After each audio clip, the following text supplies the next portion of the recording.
Hello, welcome everybody. We're really pleased today to have David Eisenhour here to talk about his work and process in making his beautiful cast metal sculptures with a focus on natural materials, in particular seeds of various types in this show.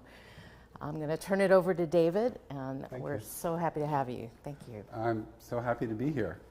I think this is a great opportunity, a beautiful space, and wonderful nonprofit that's been here for 75 years now. I feel really honored. So I think I'd like to just start with just a little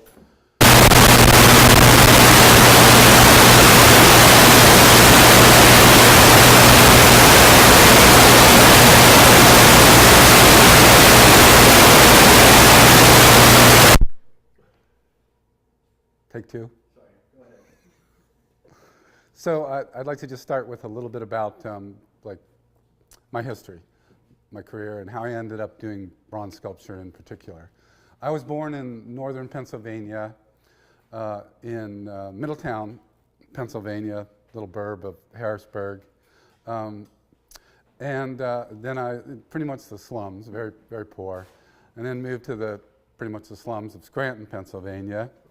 And then my father moved with me to northern Pennsylvania to a little town called Elk Lake.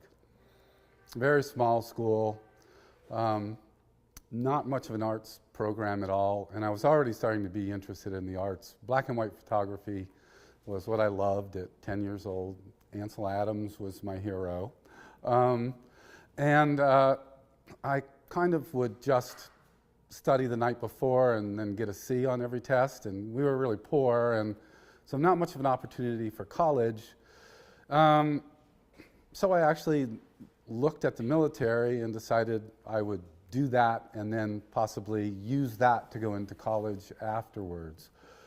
So I entered the military, and I could choose at that time. There was no wars going on or anything where I wanted to be stationed first. I chose Schwalbach, Germany, because they had a dark room where the military press would do their photographs.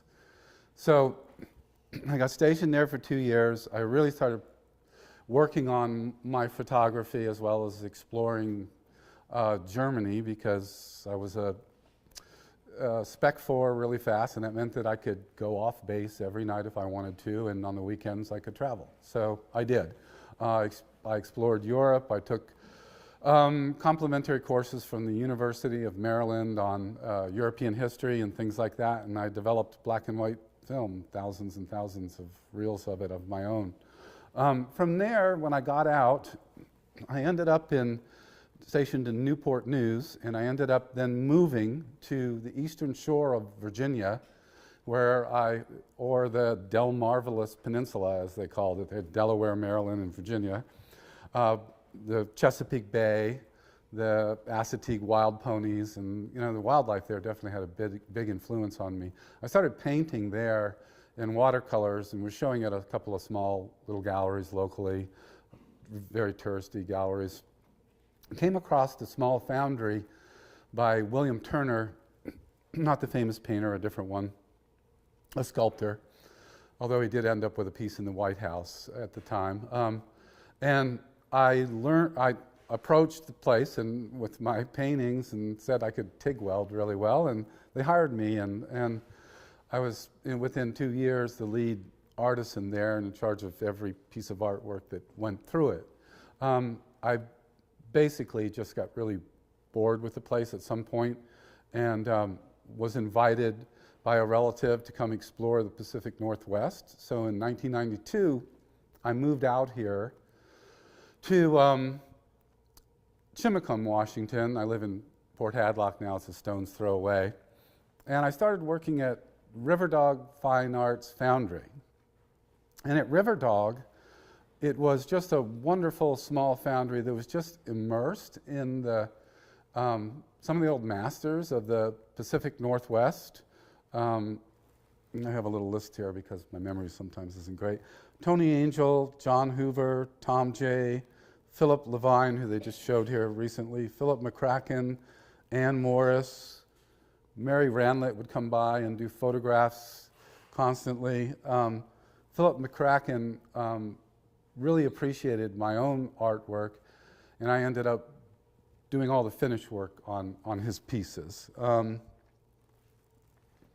So after about, I'd say, 92 till 2000, I worked there steadily, and then it was part-time, and in 2003, I went full-time to working on my sculpture. And since then, I've been involved in a lot of shows around the country, and I'll take the advantage of using my notes again for this one. So, going, I think, kind of in the order somewhat, Sculpture in the Park in Loveland, Colorado, the Polk Museum of Art in Florida, the Maryhill Museum of Art in Washington, New Hope Sculpture Exhibit in Pennsylvania, New Works of Naturalism in the Gerald Peters Gallery in Santa Fe, one of the bigger, older galleries there, the Bellevue Sculpture Exhibit multiple times, Flora, which I was proud of, and kind of fits into this show a little bit, because I was already doing some of my seed pieces then at the U.S. Botanical Gardens in Washington, D.C., the Chautauqua Annual Exhibit of Fine Art in New York. There's kind of a fun story about that one. So we arrive at the Chautauqua exhibit, which is like an exhibit of all kinds of arts. And my wife and I, Heidi, arrived there a day early, and they were getting our room ready, and they said, "You have one of the bigger ones because you're a couple, and we're just cleaning up because Yo-Yo Ma just left the room." And I said to Heidi, "So now we can say we slept in the same bed with Yo-Yo Ma." So some of the other ones would be, for a while I was represented by the Denise Bibro Gallery in New York City. I did then here locally Neo-Naturalists group. I kind of put together a group of artists, and we showed at COCA, Center on Contemporary Art, some years ago. That was, I think, maybe eight years ago, and that show moved to the Museum of Northwest Art. At BEMA, right here, I've had multiple shows that I've been in. The show, what was it called? First Light? Yes, I believe so. That was the artist that they were planning on doing something with, and then two solo shows after that. If any of you have seen some of the shows that were there and remember the jellyfish mobiles in the front window with all the lighting and the sound, that was my work there. And then I had the entire upper floor that was it was new work and work that the museum gathered from collectors, and they were just wonderful to work with. I'm in a lot of private collections, and two of them that I think are fun is Melinda Gates. It was Bill Gates, he passed, and Neil Young. So let's see, that ends the notes. Let's, I know there's going to be a question period, but I'd like to just talk a little bit about this particular body of work. I have a fascination with the macrocosm and the way forms translate from things that we can't see to everything else in the natural world. I guess it's maybe the fact that all of our DNA and all the DNA of life on the planet is all connected. You find forms that are contiguous constantly, whether they're in the microcosm or whether they're, a full-grown, available to our eyesight creature.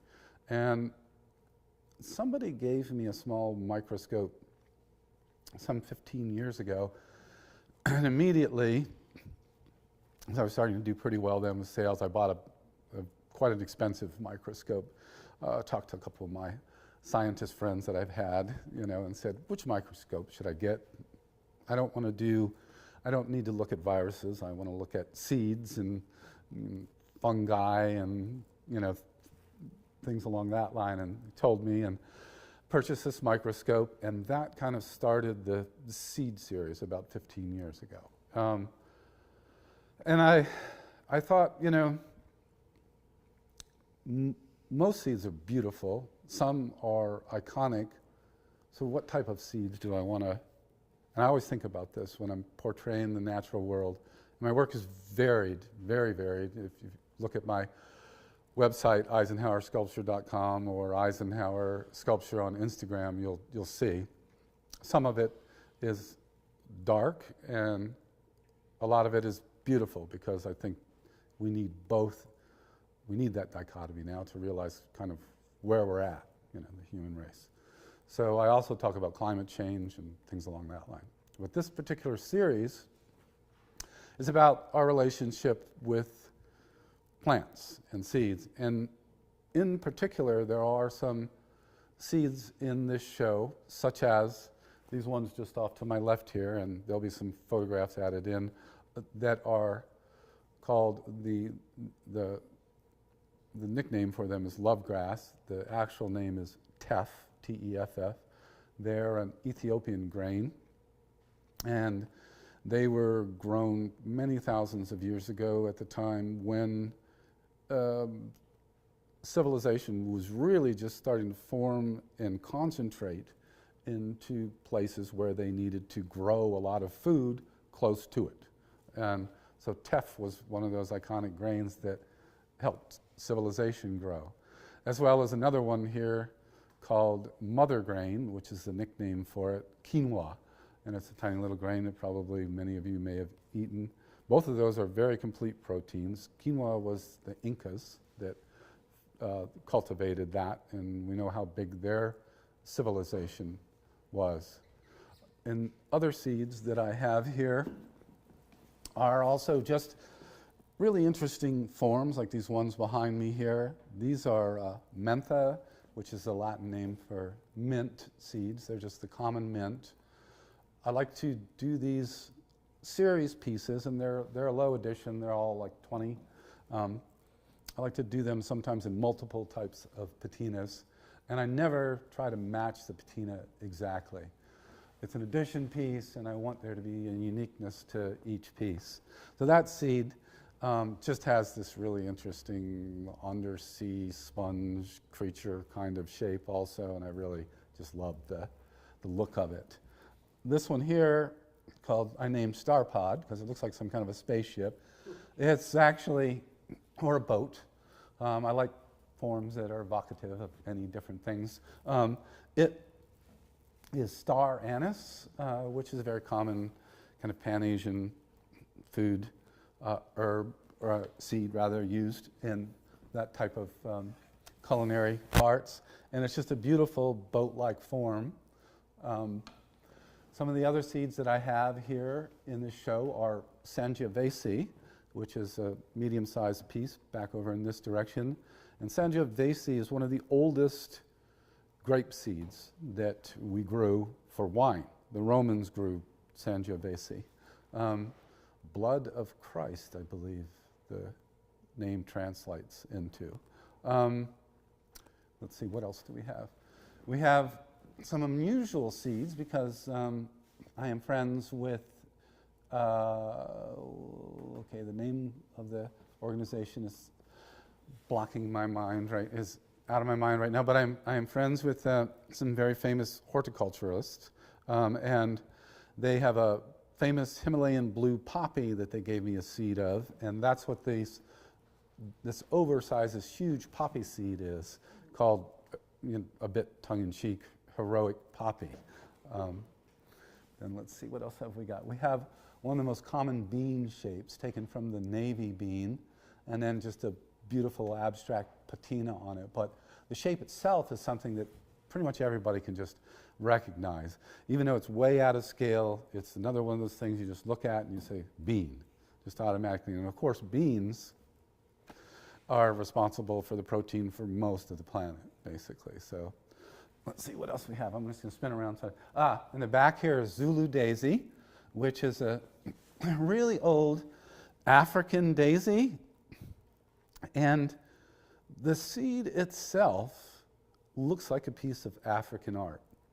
I've had many people tell me that, which is really interesting, because when I looked at the seed, I kind of thought that too, having looked at a bunch of African small, what do they call them, fetish art, or the smaller pieces of art, and and thought, yeah, this looks like it, and this is a very interesting shape, and I think I'll do this one. The piece Endless Forms is something that I thought would, a bit abstracted from the rest of the work, in that it's not a seed, it is actually an abstraction of forms. But that said, it does look like some kind of a seed pod with something emerging from it.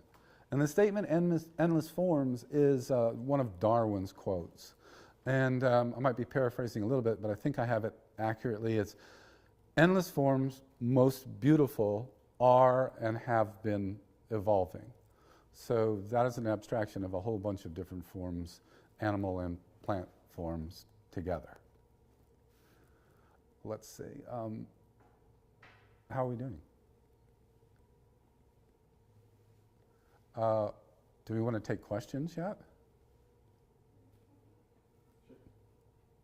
Let's do that. Must have some questions. Anything. Okay. Could you talk a little bit about how you get from the seed, so the image that you're looking at, to the microscope, and then do you do drawings, do you do forms in, some medium like clay or wax or something, and then could you talk about your progression from the idea to the impression? Absolutely. That's a great question. Thank you. It's a long process in sculpting and having something cast in the lost wax process. My conceptualization sometimes starts with drawings. Oftentimes it is just looking at the subject matter or taking a concept and translating it into something small with clay, and then I go directly to the scale that I want. Once I'm at the scale that I want, depending on whether it's going to be an addition piece or unique, I'll pick the material that I work in. I prefer to work in wax, actually, either way, but if it's going to be an addition piece, it can have an armature, such as this piece here, which is only an addition of 3. So that piece there, sans the base is actually steel. All of the rest of the bronze sculpture was first, there was some rebar, reinforcement bar used in construction, shaped, welded together into roughly the form. In some areas, plaster applied over top of that, and then wax finally over that to carve and get the exact shape and the textures. Now, for textures, for sculpting, I use a lot of different tools, some hot, some cold. Wax is wonderful because it can go anywhere from liquid state to rock hard if it's cold, and anywhere in between. And when it's softened properly, it can be imprinted. And these are an example of some of my imprint tools here. These are actually just a 2-part clay called female clay that has been used by animators and artists for many, many years. And so I can make wheels and different shapes and, excuse me, sculpt into those the negative of what I want in the positive in the wax. So then I can imprint the surface with these tools, and I can flash it with heat to change it slightly. So I have a whole bunch. I have hundreds of these tools because whenever I think about a texture, I'm like, well, how do I do that texture? And I also use things like screen and other just natural fibers and stuff like that that can be pressed in and removed. So once you have an original, then that original, or, I know this might be hard to follow, and I always try to truncate it, but it's hard. So you can either have a mold that a wax comes out of, or you can sculpt the original in wax. And that goes to the foundry, and they're going to make a secondary mold out of mostly silica. It's like a ceramic shell, kind of. It's dipped in colloidal silica, which is liquid silica, and then in super fine sand. And then it dries for like almost a day. And it goes through that in 12 stages until it gets to these really thick chunks of glass, basically, on the outside. Then that whole thing is put, into a blast furnace, an oven, a kiln, if you will, actually. And the wax is evacuated, it's melted out of it. While it is basically red hot, is removed, and there has been a way facilitated prior to it, the mold being made of silica. There's been a wax cup and some sprues and vents and stuff put on it that are also now all hollow in that shape. And while it is red hot, it comes out, it's set up, and the bronze is molten and it's poured into it. After only about an hour, it's solidified, and it's also popping the shell off. Then those parts, those bronze parts, oftentimes they are parts that need to be welded back together, are sandblasted clean, and then the process of the metalwork starts. At this point, what I do is I have the foundry send me cleanly sandblasted pieces. Then I weld them together with various tools, high-speed grinders, chisels, and so forth. I put any texture or detail or form back in that's missing, remove the weld, and then I do the patina. And the patina is a process that involves both chemicals and pigments. Quite a few of these pieces have a white acid-etched pigment. That's what makes them look like maybe they're a piece of ceramic or something rather than bronze, because I start with this acid solution that I've developed myself over the years. There are several recipes out there for them, and I've taken those and made them so I get more acid, which gives me more green when I rub the white off. So the white stays in the crevices, and I rub it back, and I can get some greens. And then I can use a whole bunch of other different, very simple base nitrate chemical compositions of like nitric acid and steel, which creates ferric nitrate, which is basically rust. And cupric nitrate is basically copper. So the greens and the reds are achieved through those. There are several other things that are used, like silver nitrate, which is actually fine silver dissolved in nitric acid. And the piece over here called sarpod, that kind of a grayish piece, there is a form of that. That's actually silver on the outside that's been allowed to oxidize a little bit. So that's kind of a short synopsis of how you get from A to B, or A to Z. Yes. In that patina process, is it really controllable for you, or is it more kind of a controlled accident kind of thing? There's quite a bit of both. And so one of the things that can happen is just sulfurated potash, which is the same thing that occurs in hot springs and turns your ring or jewelry dark, gray or black.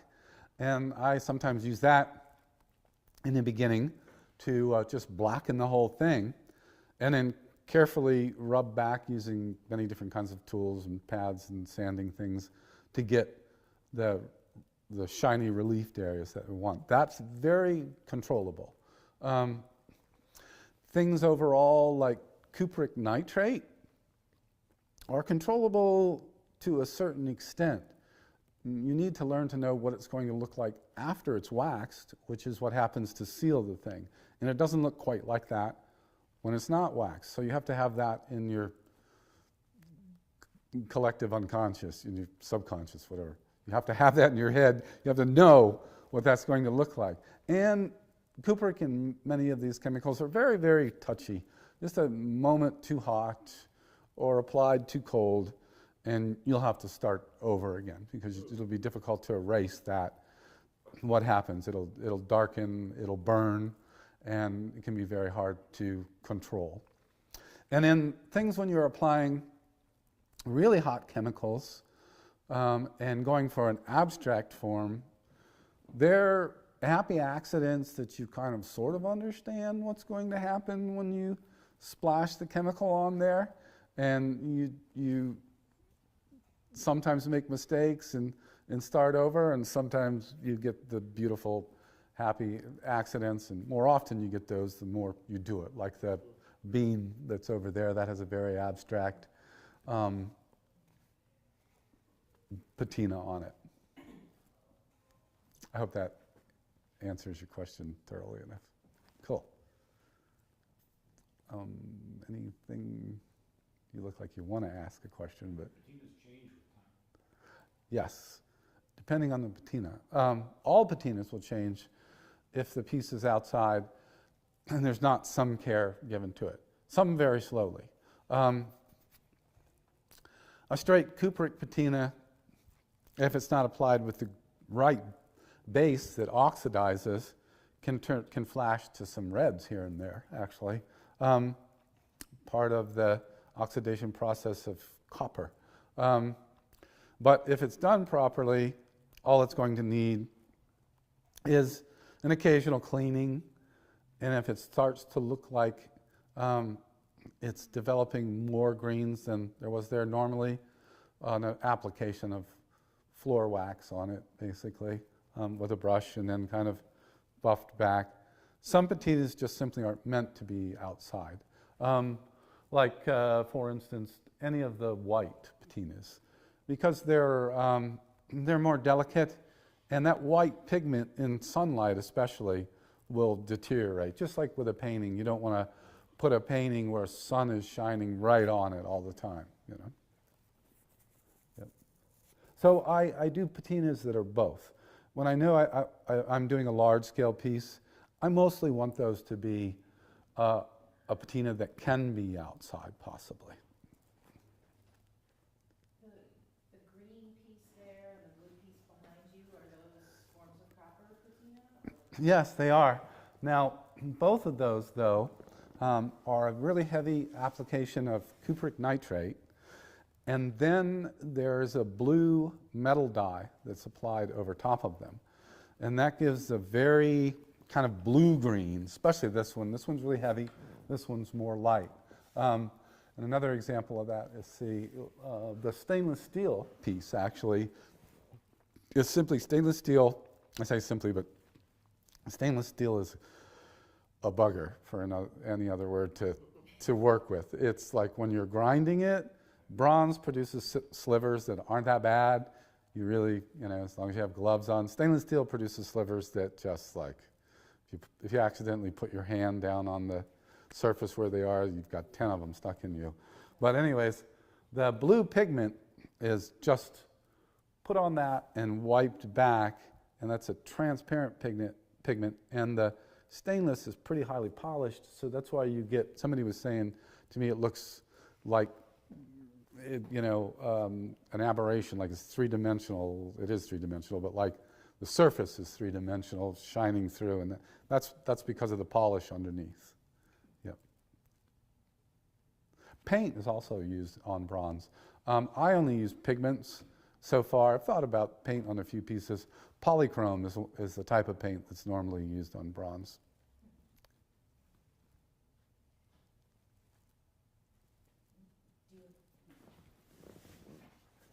Yes. Are there other things you're looking at under your microscope these days that you're thinking about creating sculptures of?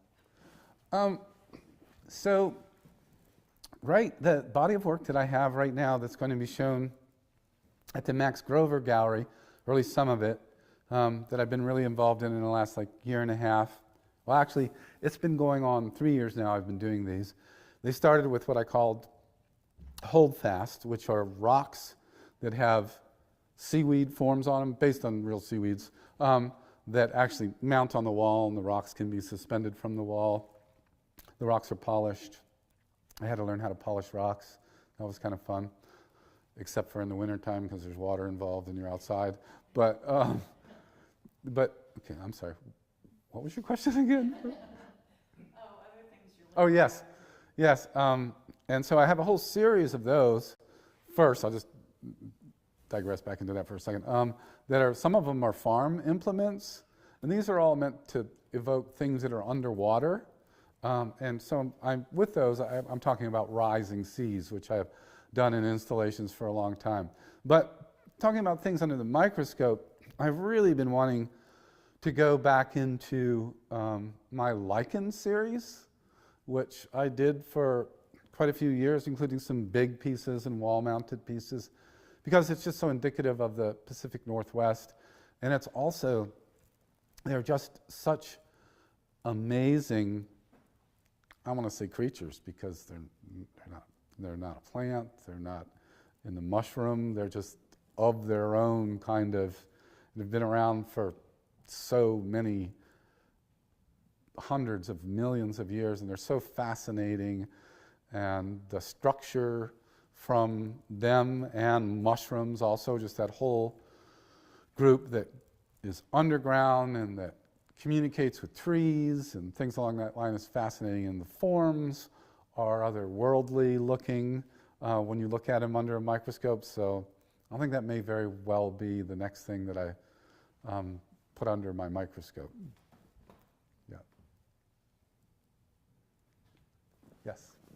Do you have a preference in the kinds of waxes that you use, like hard or soft? That's an interesting question. What I have done, especially since about, heck, it's almost been 20 years now that I've been doing unique pieces. Because right away, I liked mold making, and I would make the molds myself, which is what you need to do an addition piece. But I also kept my additions really low, and I liked just creating also just completely original work. So to do that, if the wax that I'm using isn't compatible, or the foundry doesn't understand that wax completely, like how fast it burns out, I think it's called coefficient of expansion, how fast it expands, things along that line, then I can get flaws in the casting because I used the wrong wax. So what I did many years ago was just adopt the wax that the foundry that I'm casting at uses and learn to use that. And then I don't have to worry at all about any problems in my castings from the wax that I'm using. It is a great wax, though. And the foundry that I've been using for many years now, Trevor Hunter Bronze in Walla Walla, a smallish foundry that gives me perfect castings. That foundry uses two types of wax that they can mix. And it's a green and it's a red wax, which is nice, so you can tell by the color where it's going to be. One is very hard and one is fairly soft. So from that, I can kind of get any mixture, any consistency that I want, strength and malleability and so forth. Great questions.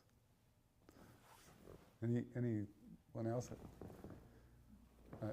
Yeah. One more question? Yes. The forms in this piece, endless form, it seems to be plant-like, it seems to be mammal-like, it seems to be sea-like. Were you looking at different reference materials when you came up with that? I was thinking about that statement from Darwin, endless forms most beautiful in evolution, and how there's so much difference in life on the planet, from the micro to the macrocosm. And I just tried to be evocative of that some way by adding little things in that made you feel like it could be a plant or an animal, like that obviously thick trunk-like shape that comes down. Yes. Thanks, that was a good question. Yes? How many pieces was that? Yeah, that's a good question. Quite a few, actually. The nautilus-like shell form ends at about 6 inches above it, so there's a circular weld joint there. One thing that's necessary in bronze castings is that, for the most part, they have to be hollow.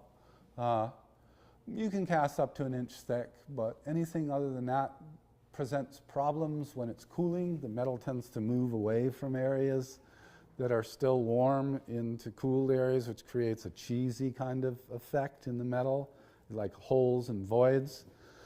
So you want to avoid that.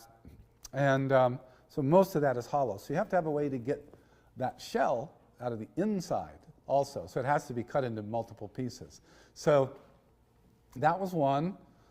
The tube form was 2 more.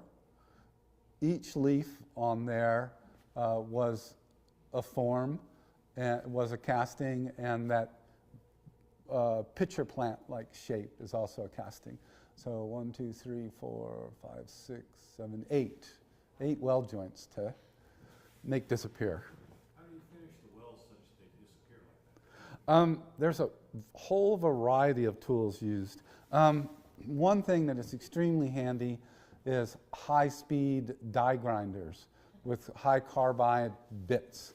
So you have earplugs, you have face shield and gloves, and these grinders that will just remove metal like really, really fast.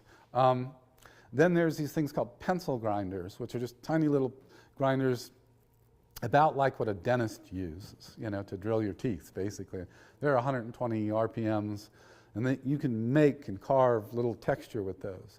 Then I make, and I learned many years ago, working in foundries actually, to take high carbon steel. You can buy it in different shapes, and anneal it and grind it on the end to the shape that I want, and then case harden it so that it's a punch or a hammer that I can stamp texture back into. And I have in my studio, I have magnets, big long magnets on the wall, and I have lots and lots of tools stuck on those. And then there's various types of sanding things that go on. Some go on grinders, some you use by hand.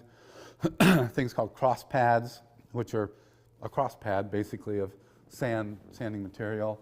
Things like fiber wheels, which are a wheel that has sanding material carbide embedded in it. And my studio has a bench with a giant fan like right in front of it, and I wear a mask, and so everything just goes right out there, except for the heavy stuff that falls on the floor. Yes. So when you work in the wax model, you work for the whole piece, you design the whole piece, but it's going to be cast in parts. So does the foundry do that work to? Take it into parts? Yeah. Not always.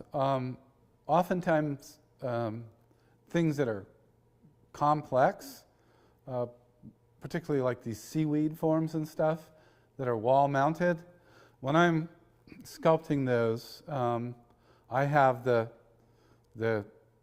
found object that I'm using, which I'm using a lot of now. This next series has antique keys and locks and farm implements and stuff like that that a seaweed hold fast, because they'll grab onto anything in the ocean, is on.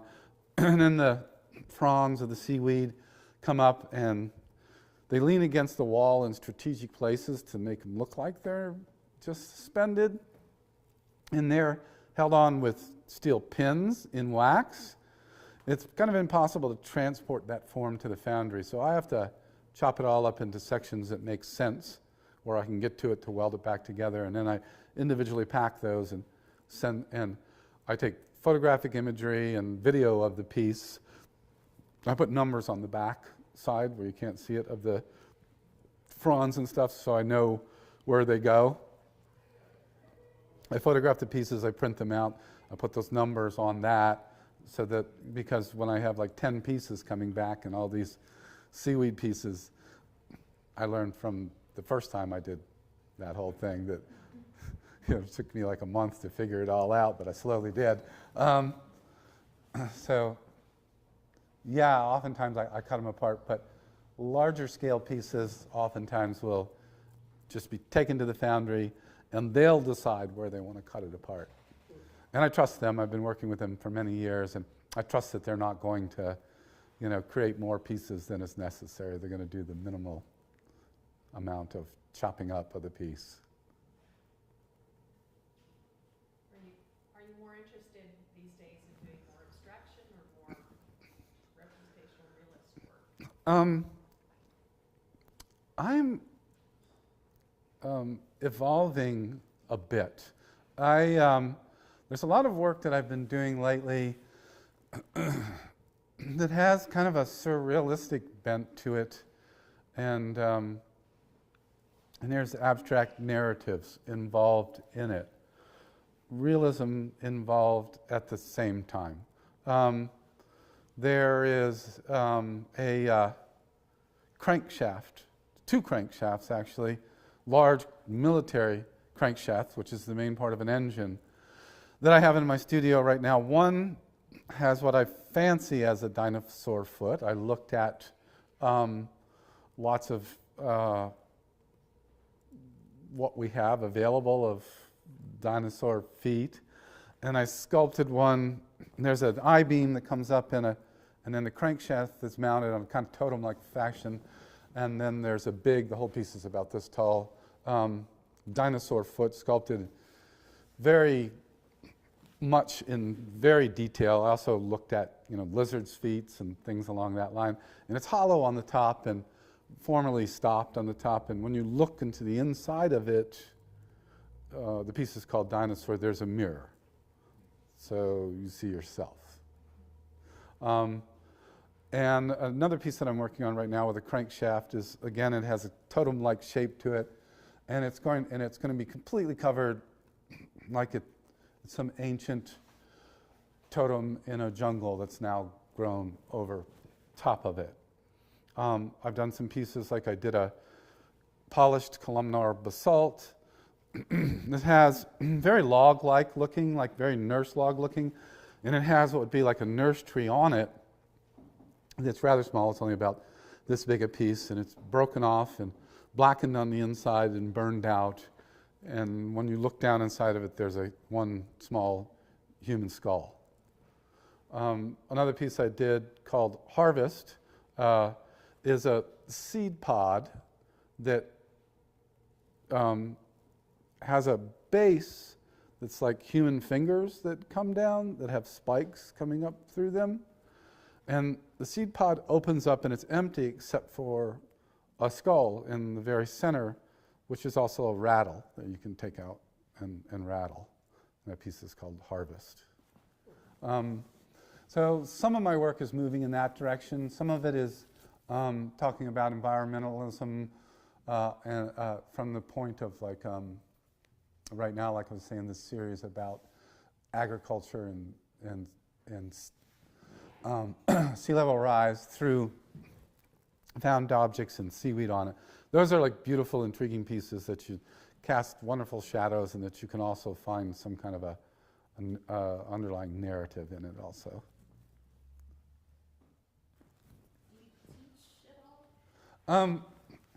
What I've been doing for quite a few years now is the local schools, some private schools, have been, I've had some apprentices.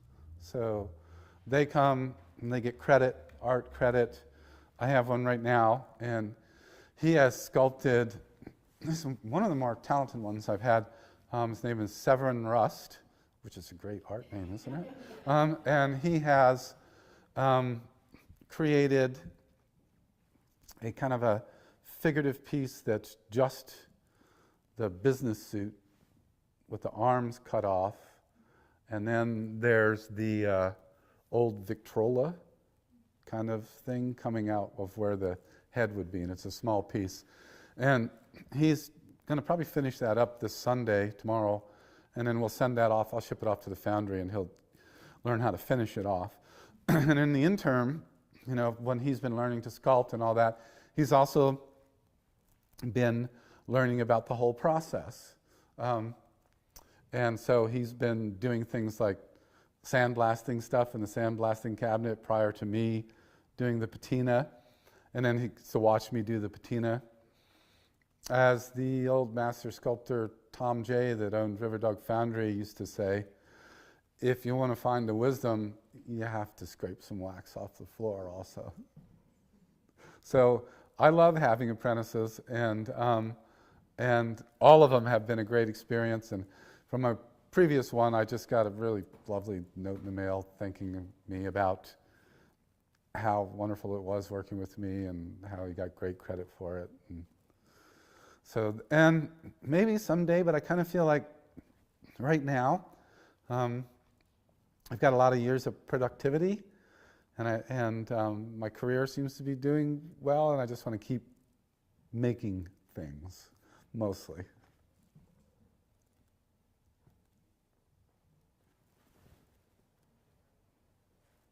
I think that might be it. Yeah, if there's no more questions, I think we'll wrap it up. Thank you so much for sharing your stories with us. Thank you, all of you. It's been a pleasure to work here with you.